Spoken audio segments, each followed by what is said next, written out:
Tuto de montage d'un amortisseur de direction de chez AliExpress sur un CB1000R 2008 à 2016.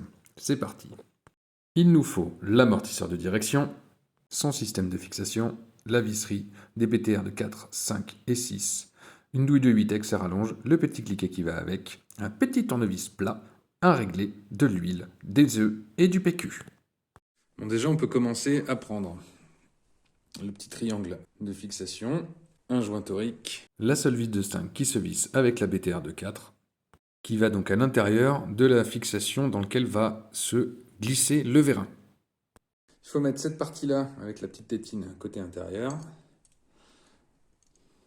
On verra ce que ça raconte après. Voyons voir. La tête de vis, elle dépasse un peu, ça va être de la merde.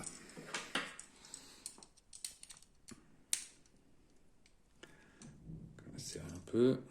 Comment j'ai fait? Pris ma clé BTR, je l'ai positionnée ici, là-dedans. Ensuite, après, j'ai fait levier comme ça. Et là, j'ai pu le faire coulisser. C'est pas évident, mais ça marche. Donc, avec le petit tournevis plat, vous faites sauter les petits caches qui sont là.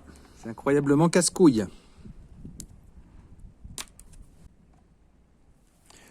Avec le cliquet et la tête de 8, on fait sauter les deux vis du réservoir. Vous mettez du coup les deux vis de 6 qu'il y a là. Alors moi ce que je fais sur la mienne, c'est que j'y rajoute les rondelles d'origine ainsi que les rondelles fournies. Alors je sais que normalement elles ne doivent pas aller ici, elles doivent aller là-haut, mais je vous explique pourquoi. Une fois que ça c'est vissé, là, cette partie là à droite, là-dessous, là, ça passe, mais au demi-millimètre. Parce que quand je tourne le guidon, ça passe au chausse-pied, quoi. Une fois que c'est fait, vous serrez bien. Parce que ici, quand le reste sera posé, vous ne pourrez plus y revenir. Donc tout démonter pour resserrer, c'est plutôt chiant. On défait les vis du bas du tête-fourche. Ici, vous glissez là et là. Deux petites entretoises. Le système qui a déjà été monté, donc comme je disais au préalable, donc ici serré.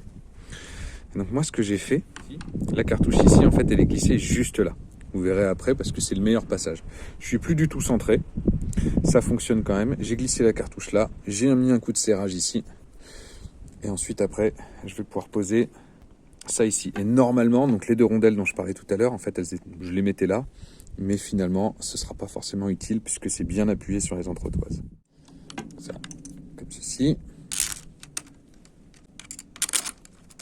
La clé BTR de 6. On n'hésite pas à bien serrer pour pas avoir besoin d'y revenir. Faites gaffe à pas foutre des coups de vis dans votre réservoir. Vous allez vous en vouloir connement après. Pour ceux qui sont les moins précautionneux, vous pouvez foutre un chiffon sur votre réservoir quand vous travaillez. Ça peut être utile, ça vous évitera de mettre des grandes bugnes là, bam, comme ça dans la peinture. Petite astuce, quoi. On termine par la vis, le joint torique et l'entretoise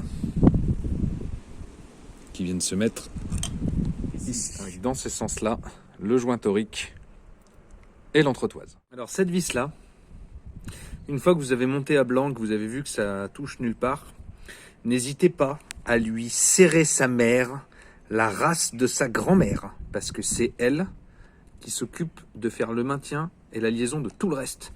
Si vous n'avez pas assez serré, ce sera du coup tout le vérin qui va coulisser à l'intérieur de ce truc-là et vous êtes baisé derrière parce que du coup ça va vous coincer de votre amortisseur dans votre fourche et là ça va être la merde. Donc voici ce que ça donne une fois installé.